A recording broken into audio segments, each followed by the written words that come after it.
Goodness evening ന്യൂസിലേക്ക് സ്വാഗതം. പ്രധാന വാർത്തകൾ. വഖഫ് നിയമം മനുഷ്യത്വത്തിന് നിരക്കാത്തത്, നിലപാട് വ്യക്തമാക്കി KCYM സംസ്ഥാന സമിതി.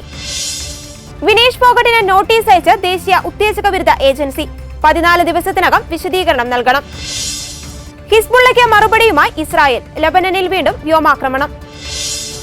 ചൂരൽമല മുണ്ടക്കൈ ദുരന്ത മേഖലയിലെ 107 ഹെക്ടറിലധികം വരുന്ന ഭൂമി സുരക്ഷിതമല്ലെന്ന് വിദഗ്ധ സമിതി റിപ്പോർട്ട്. മുംബൈയിൽ കനത്ത മഴ, വിമാനങ്ങൾ വഴിതിരിച്ചുവിട്ടു. വാർത്തകൾ വിശദമായി. വഖഫ് ഭേദഗതി ബിൽ സംയുക്ത പാർലമെന്ററി സമിതിയുടെ പരിഗണനയിൽ രാജ്യം ചർച്ച ചെയ്തുകൊണ്ടിരിക്കുന്ന സമയത്തു തന്നെ കേരളത്തിലെ കൊച്ചി മുനമ്പം പ്രദേശത്തെ ജനങ്ങൾക്ക് വഖഫ് നിയമങ്ങളുടെ പേരിൽ നീതി നിഷേധിക്കപ്പെടുന്നത് മനുഷ്യത്വത്തിന് നിരക്കാത്തതെന്ന് KCYM സംസ്ഥാന സമിതി. ഇന്ത്യൻ ഭരണഘടനയുടെ മതേതരത്തിന് ചേരാത്ത വിധത്തിൽ നിയമവ്യവസ്ഥകളെ വെല്ലുവിളിക്കുന്ന ഈ വിചിത്ര നിയമത്തിനെതിരെ സർക്കാർ മൗനം പാലിക്കരുതെന്നും KCYM വ്യക്തമാക്കി.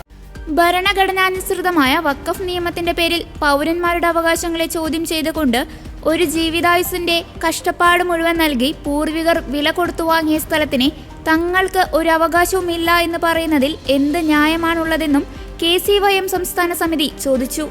രാജ്യത്തിന്റെ പല ഭാഗങ്ങളിൽ ഇത്തരം സംഭവങ്ങൾ നേരത്തെ തന്നെ ഉയർന്നു വന്നിരുന്നെങ്കിലും നിത്യവൃത്തിക്കായി കടലിനെ ആശ്രയിച്ചു കഴിയുന്ന സാധാരണക്കാരായ കൊച്ചി മുനമ്പം തീരദേശത്തെ ജനങ്ങൾ കഴിഞ്ഞ 5 വർഷമായി അനുഭവിക്കുന്ന യാതനകൾ വളരെയേറെയാണ്. സ്വന്തം പേരിലുള്ള ഭൂമി കൈമാറ്റം ചെയ്യാനോ വിൽക്കാനോ പണയം വെക്കാനോ സാധിക്കാത്ത അവസ്ഥ. ഭൂമിയുടെ ഉടമസ്ഥനാണെങ്കിലും ആ ഭൂമിയിൽ ഒരു അവകാശവുമില്ലാത്ത അവസ്ഥയാണ് ജനങ്ങൾക്ക് ഉള്ളത്. വഖഫ് ബോർഡ് അവകാശം ഉന്നയിച്ചതിന്റെ പേരിൽ സ്വന്തം സ്ഥലത്തിന്റെ അവകാശത്തിന് വേണ്ടി അധികാരികളുടെ മുന്നിൽ കൈനീട്ടേണ്ട അവസ്ഥ തികച്ചും പ്രതിഷേധകരമാണ്. കടപ്പുറം വേളാങ്കണ്ണി മാതാപള്ളിയും അതിനോട് ചേർന്ന 610 കുടുംബങ്ങളുടെ സ്ഥലങ്ങളും ഉൾപ്പെടെ അന്യായമായി വഖഫ് ബോർഡ് അവകാശം ഉന്നയിക്കുമ്പോൾ പ്രധാനമായും മത്സ്യബന്ധന മേഖലയെ ആശ്രയിച്ചു ജീവിക്കുന്ന പാവപ്പെട്ട മനുഷ്യരുടെ റവന്യൂ അവകാശങ്ങളുടെ മേലുള്ള കടന്നുകയറ്റമാണ്. വർഷങ്ങളായി നികുതി അടച്ചു കൈവശം വെച്ചിരിക്കുന്ന ഭൂമി പെട്ടെന്നൊരു നാളിൽ തങ്ങളുടേതല്ല എന്ന് പറയുന്നതിന്റെ വിരോധാഭാസം എത്ര നിയമങ്ങളുടെയും ഭേദഗതികളുടെയും തുലാസിൽ വെച്ച് അളന്നാലും ഇവരുടെ കണ്ണീരിന്റെ വിലയ്ക്കൊപ്പം ആവില്ല എന്നും ഈ വിഷയത്തിൽ സർക്കാരുകൾ പാലിക്കുന്ന മൗനം ആശ്വാസകരമല്ല എന്നും മുനമ്പത്തെ നാനാജാതി മതസ്ഥരായ ജനങ്ങളെ അവരുടെ കിടപ്പാടം ഇല്ലാതാക്കിക്കൊണ്ട് കുടിയിറക്കാൻ ശ്രമിക്കുന്ന ഇത്തരം ശ്രമങ്ങൾ ഉപേക്ഷിക്കണമെന്നും KCYM സംസ്ഥാന സമിതി ആവശ്യപ്പെട്ടു. യോഗത്തിൽ KCYM സംസ്ഥാന പ്രസിഡന്റ് MJ ഇമ്മാനുവൽ അധ്യക്ഷത വഹിച്ചു. സംസ്ഥാന general secretary Shalil Joseph, vice പ്രസിഡന്റുമാരായ കുമാരി അനു ഫ്രാൻസിസ്, ഷിബിൻ ഷാജി, സംസ്ഥാന director reverend father Stephen Thomas Chalakkara എന്നിവർ സംസാരിച്ചു. ADGP MR Ajith Kumar RSS നേതാക്കളെ കണ്ട സംഭവത്തിൽ ADGPയുടെ മൊഴി DGP രേഖപ്പെടുത്തും. ചോദ്യങ്ങൾ എഴുതി നൽകി വിശദീകരണം തേടണോ അതോ പോലീസ് ആസ്ഥാനത്തേക്ക് വിളിച്ചു വരുത്തി മൊഴിയെടുക്കണോ എന്ന കാര്യത്തിൽ ഇതുവരെ തീരുമാനമായിട്ടില്ല എന്നാണ് പുറത്തുവരുന്ന വിവരം. ADGP RSS കൂടിക്കാഴ്ചയ്ക്ക് മധ്യസ്ഥത വഹിച്ച RSS നേതാവ് ജയകുമാറിന്റെ മൊഴിയും രേഖപ്പെടുത്തും. ജയകുമാറിന്റെ കാറിലാണ് അജിത് കുമാർ ദത്താത്രേയും രാം മാധവിനെയും കാണാൻ പോയത്. ക്രമസമാധാന ചുമതലയുള്ള ADGP അജിത് കുമാറിന്റെ RSS നേതാക്കളുമായുള്ള കൂടിക്കാഴ്ച അന്വേഷണ പരിധിയിൽ ഉൾപ്പെടുത്താൻ ബുധനാഴ്ചയാണ് നിർദ്ദേശമുണ്ടായത്. തൃശൂരിലും കോവളത്തുമായി RSSന്റെ 2 ദേശീയ നേതാക്കളുമായി ADGP കൂടിക്കാഴ്ച നടത്തിയത് സംസ്ഥാന പോലീസ് മേധാവി ഷെയ്ഖ് ദർബേഷ് സാഹിബിന്റെ അന്വേഷണ വിഷയത്തിൽ ഉൾപ്പെടുത്താൻ മുഖ്യമന്ത്രി നിർദ്ദേശിക്കുകയായിരുന്നു. കോവളത്ത് ADGPക്കൊപ്പം ഉണ്ടായിരുന്നെന്ന് സംശയിക്കുന്നവരെ വിളിച്ചുവരുത്തി മൊഴിയെടുക്കാനും പ്രത്യേക അന്വേഷണ സംഘം തീരുമാനിച്ചു.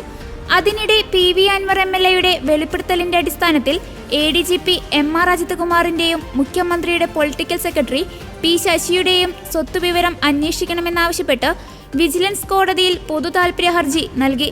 നെയ്യാറ്റിൻകര P നാഗരാജൻ സമർപ്പിച്ച ഹർജിയിൽ ഒക്ടോബർ 1 വിശദീകരണം നൽകണമെന്ന് സർക്കാരിന് വിജിലൻസ് കോടതി നിർദ്ദേശം നൽകിയിരുന്നു. സമാനമായ പരാതി വിജിലൻസ് ഡയറക്ടർക്ക് ലഭിച്ചിട്ടുണ്ടോ എന്നും അന്വേഷിച്ചിട്ടുണ്ടോ എന്നുമുള്ള കാര്യങ്ങളിൽ റിപ്പോർട്ട് നൽകണമെന്ന് കോടതി നിർദ്ദേശം നൽകിയിരിക്കുന്നത്. P ശശി സ്വർണ്ണക്കള്ളക്കടത്ത് സംഘങ്ങളിൽ നിന്ന് പങ്കു കൈപ്പറ്റിയതായി സംശയിക്കുന്നുവെന്നാണ് PV അൻവർ മാധ്യമങ്ങളോട് പറഞ്ഞത്. ADGP MR അജിത് കുമാർ നടത്തുന്ന പല പ്രവർത്തനങ്ങൾക്കും പിന്തുണ നൽകുന്നത് P ശശിയാണെന്നും അൻവർ ആരോപിച്ചിരുന്നു. മുഖ്യമന്ത്രിയുടെ ഓഫീസിലെ ഉപജാപക സംഘം സംസ്ഥാനത്തെ പോലീസ് സംവിധാനം തകർത്തതിന്റെ പരിണിത ഫലമാണ് ഇപ്പോൾ അനുഭവിക്കുന്നതെന്ന് പ്രതിപക്ഷ നേതാവ് VD സതീശൻ. മുഖ്യമന്ത്രിയുടെ പരിപൂർണ പിന്തുണ ADGP MR അജിത് കുമാറിനും P ശശിക്കുമൊപ്പമുണ്ട്. മുഖ്യമന്ത്രിയുടെ അറിവോടെയാണ് പൂരം കലക്കിയതെന്നും അതാണ് ഈ കരുതലിന് കാരണമായതെന്നും വി.ഡി. സതീശൻ ആരോപിച്ചു. തൃശൂർ പൂരം കലക്കാൻ ബ്ലൂ പ്രിന്റ് ഇറക്കിയ ഉദ്യോഗസ്ഥനാണ് കേസ് അന്വേഷിച്ചത്. മുഖ്യമന്ത്രിയുടെ അറിവോടെയാണ് പൂരം കലക്കിയത്.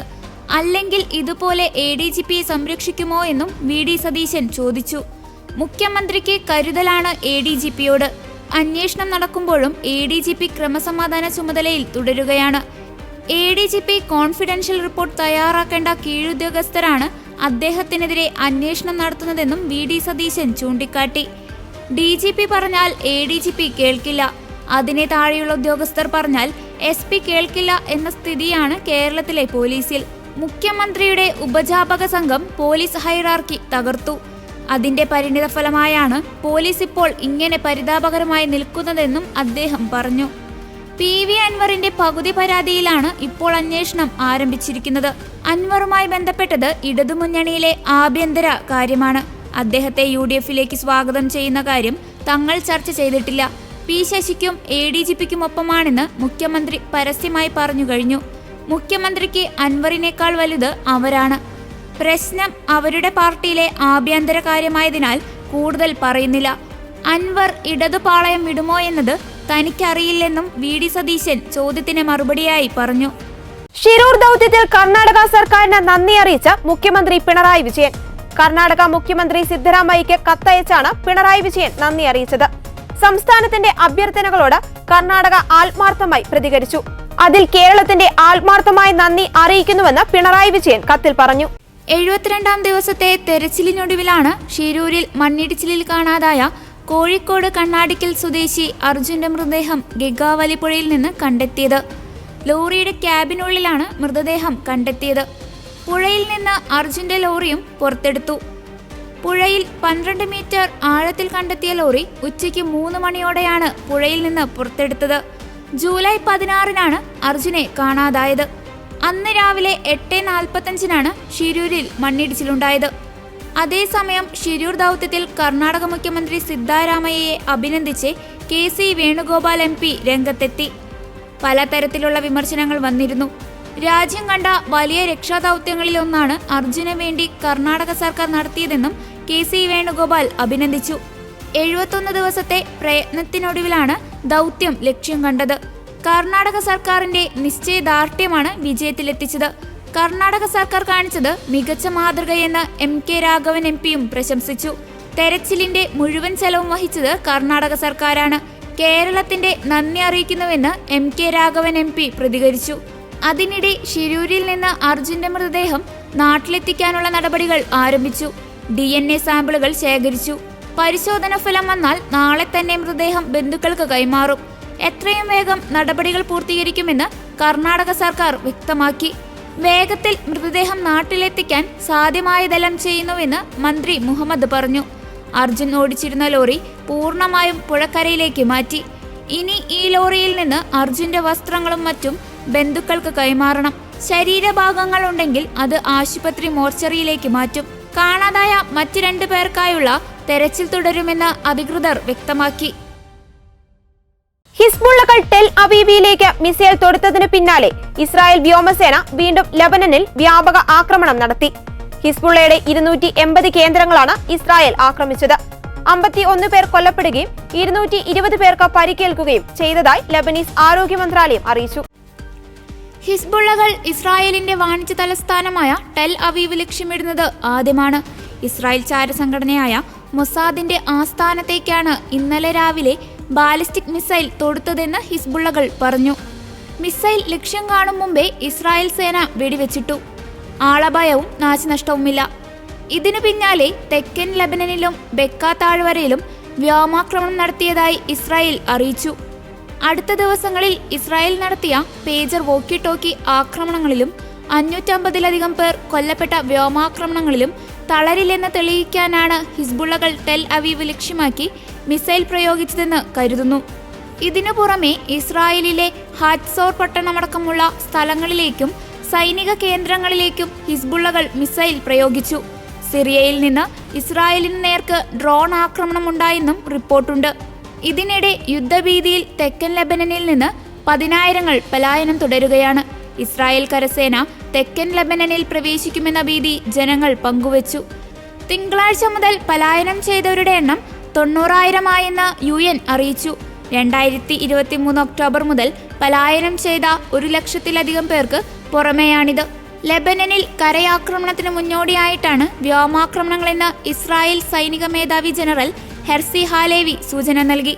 ഇസ്രായേൽ സേന ലെബനനിൽ പ്രവേശിക്കുന്നതിനുള്ള വഴിയൊരുക്കുന്നതുവരെ ഹിസ്ബുള്ളയുടെ ശക്തി കേന്ദ്രങ്ങളിൽ വ്യോമാക്രമണം തുടരുമെന്ന് ലെബനീസ് അതിർത്തിയിലുള്ള ഇസ്രായേൽ സൈനികരോട് അദ്ദേഹം പറഞ്ഞു. ഹിസ്ബുള്ള ആക്രമണത്തിന്റെ പശ്ചാത്തലത്തിൽ വടക്കൻ ഇസ്രായേലിൽ നിന്ന് ഒഴിപ്പിച്ചു മാറ്റിയ ഇസ്രായേൽ പൗരന്മാരെ തിരികെ എത്തിക്കലാണ് സൈന്യത്തിന്റെ ലക്ഷ്യമെന്നും അദ്ദേഹം കൂട്ടിച്ചേർത്തു. ചൂരൽമല മുണ്ടക്കൈ ദുരന്ത മേഖലയിലെ 107.5 ഹെക്ടർ സ്ഥലം സുരക്ഷിതമല്ലെന്നും വാസയോഗ്യമല്ല എന്നും സംസ്ഥാന സർക്കാർ നിയോഗിച്ച വിദഗ്ധ സമിതി റിപ്പോർട്ട്. 104 ഹെക്ടർ പ്രദേശമാണ് ഉരുൾപൊട്ടലിൽ തകർന്നത്. ഇതോട് ചേർന്നുള്ള 3.5 ഹെക്ടർ സ്ഥലം കൂടി അപകടകരമാണെന്നാണ് സമിതി റിപ്പോർട്ടിലുള്ളത്. പ്രൊഫസർ ജോൺ മത്തായുടെ നേതൃത്വത്തിലുള്ള വിദഗ്ധ സംഘമാണ് റിപ്പോർട്ട് സംസ്ഥാന സർക്കാരിന് കൈമാറിയത്. ഉരുൾപൊട്ടി മണ്ണും പാറയുമടക്കം 50 ലക്ഷം ടൺ അവശിഷ്ടമാണ് ഒലിച്ചെത്തിയെന്നാണ് റിപ്പോർട്ടിലുള്ളത്. 3 ലക്ഷം ടൺ മണ്ണു മാത്രം ഒലിച്ചുപോയി. സമുദ്രനിരപ്പിൽ നിന്ന് 1500 അടി ഉയരത്തിലാണ് പ്രഭവ കേന്ദ്രം. ഇവിടെ പാറയിൽ വിള്ളലുകൾ വീണ് പാളികളായാണ് ഇരിക്കുന്നത്. പ്രഭവ കേന്ദ്രത്തിൽ 7 ഹെക്ടറോളം സ്ഥലമാണ് ഇത്തരത്തിൽ പാളികളായും വിള്ളലോടുകൂടിയും കാണുന്നതെന്നും റിപ്പോർട്ടിലുണ്ട്. അമിത മഴ പെയ്താൽ വീണ്ടും അപകട സാധ്യത ഉണ്ടാകുമെന്നും റിപ്പോർട്ടിൽ സൂചിപ്പിക്കുന്നു. പ്രാദേശികമായി ഉരുൾപൊട്ടൽ സാധ്യതാ മേഖലകൾ അടയാളപ്പെടുത്തണമെന്നും സമിതി നിർദ്ദേശിച്ചു. പുന്നപ്പുഴയുടെ നദീതട സംരക്ഷണം സംബന്ധിച്ച നിർദ്ദേശങ്ങൾ, കെട്ടിട നിർമ്മാണത്തിലെ നിർദ്ദേശങ്ങൾ എന്നിവയും സമിതി റിപ്പോർട്ടിലുണ്ട്.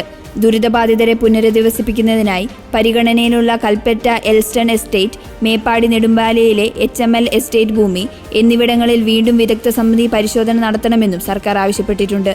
അതുകൂടി പരിഗണിച്ചായിരിക്കും പുനരധിവാസം സംബന്ധിച്ച അന്തിമ തീരുമാനം.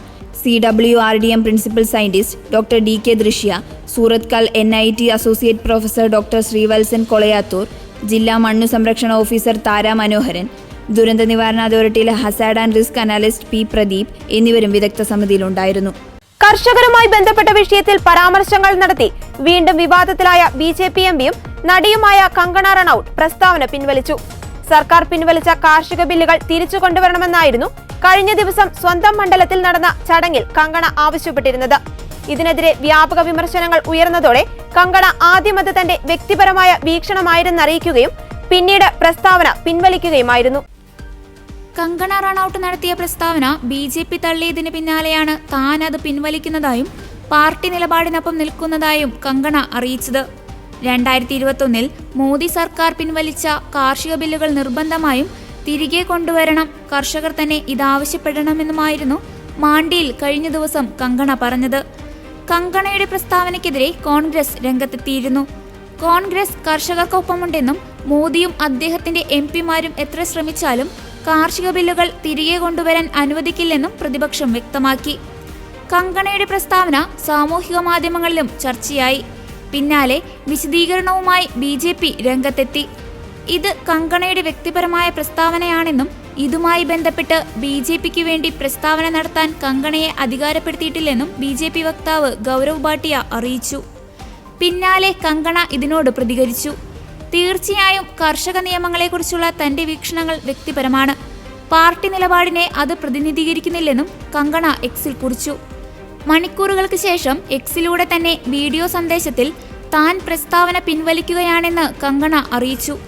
ദിവസങ്ങൾക്ക് മുമ്പ് കങ്കണ നടത്തിയ മറ്റൊരു പ്രസ്താവനയും വിവാദമായിരുന്നു. കർഷക പ്രക്ഷോഭവുമായി ബന്ധപ്പെട്ട് നടത്തിയ വിവാദ പ്രസ്താവനയിൽ BJP നേതൃത്വം കങ്കണയെ ശാസിച്ചിരുന്നു.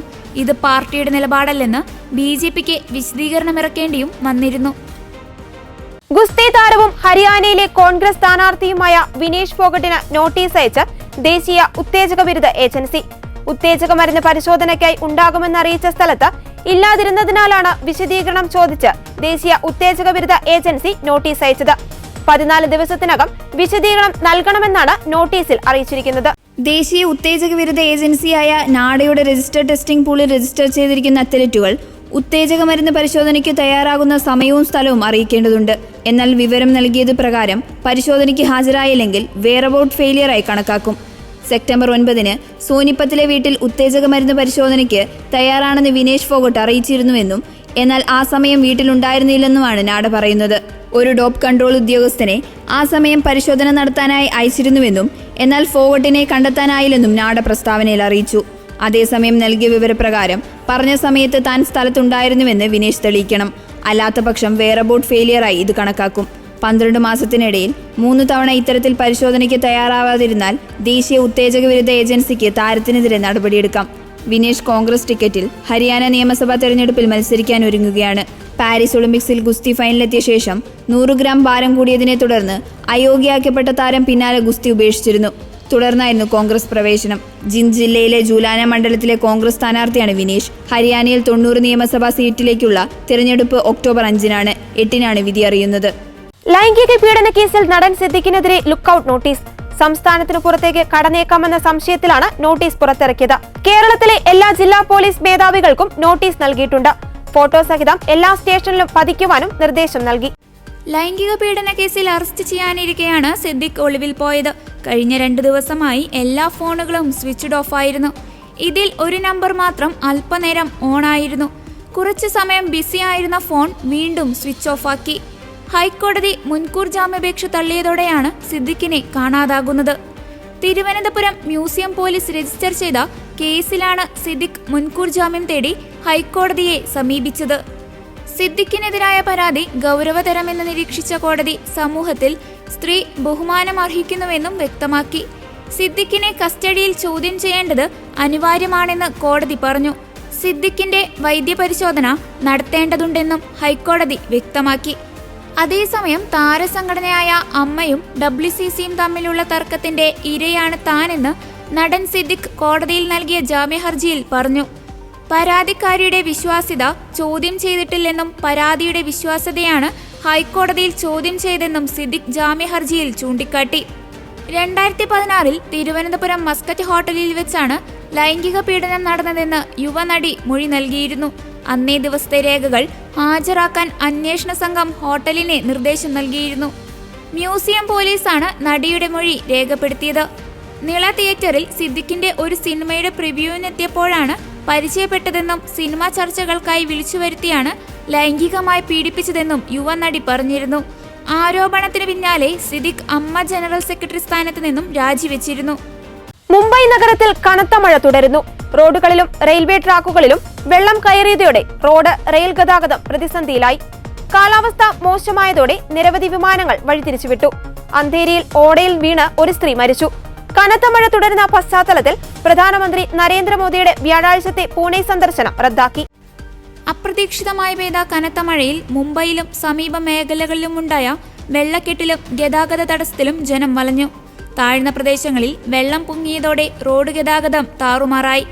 ട്രാക്കിൽ വെള്ളം പൊങ്ങിയതിനെ തുടർന്ന് മധ്യ റെയിൽവേയിലെ മെയിൻ ലൈനിൽ ഗതാഗതം തടസ്സപ്പെട്ടു. മറ്റെല്ലാ ലൈനുകളിലും ലോക്കൽ ട്രെയിനുകൾ വൈകി. നിരവധി വിമാനങ്ങൾ റദ്ദാക്കുകയും വഴിതിരിച്ചുവിടുകയും ചെയ്തു. കഴിഞ്ഞ ദിവസം വൈകിട്ടാണ് കനത്ത മഴ പെയ്തത്. ഇതോടെ പലരും റെയിൽവേ സ്റ്റേഷനുകളിലെത്താൻ ഓട്ടോയും ടാക്സിയും കിട്ടാതെ വലഞ്ഞു. മിന്നലോട് കൂടിയ മഴ വൈകിട്ട് 4-ഓടെയാണ് ശക്തി പ്രാപിച്ചത്. പിന്നാലെ റോഡുകളെല്ലാം വെള്ളക്കെട്ടായി. മുളുണ്ട് ബാണ്ടൂപ്പ് മേഖലകളിൽ വെള്ളക്കെട്ട് രൂപപ്പെട്ടു. അന്ധേരി സബ്വേയും ഏറെ നേരം അടച്ചിട്ടു. സിന്ധുദുർഗ്, പാൽഗർ മേഖലകളിലും രത്നാഗിരിയിലും ശക്തമായ മഴ തുടരുമെന്നാണ് കാലാവസ്ഥാ നിരീക്ഷണ കേന്ദ്രം പറയുന്നത്. വസായ് മേഖലയിൽ മണിക്കൂറുകൾ നീണ്ടുനിന്ന മഴയെ തുടർന്ന് റോഡുകളിൽ വലിയ വെള്ളക്കെട്ടാണ് രൂപപ്പെട്ടത്. മുംബൈ അഹമ്മദാബാദ് ദേശീയപാത, ചിൻചോട്ടി ഭിവണ്ടി റോഡ്, താനെ ഗോഡ്ബന്ദർ റോഡ് എന്നിവിടങ്ങളിൽ വെള്ളക്കെട്ട് കാരണം മണിക്കൂറുകൾ നീണ്ട ഗതാഗത കുരുക്ക് ഉണ്ടായി. വിളവെടുപ്പിന് ദിവസങ്ങൾ ബാക്കി നിൽക്കെ പെയ്ത കനത്ത മഴയിൽ ഗ്രാമീണ മേഖലകളിൽ വലിയ കൃഷിനാശവും റിപ്പോർട്ട് ചെയ്തു. ഇതോടെ ഗുഡ്നസ് ഈവനിംഗ് ന്യൂസ് ഇവിടെ പൂർണ്ണമാകുന്നു. കൂടുതൽ വാർത്താ അപ്ഡേറ്റുകൾക്കായി ഗുഡ്നസ് ന്യൂസ് ചാനൽ സന്ദർശിക്കുക. നന്ദി.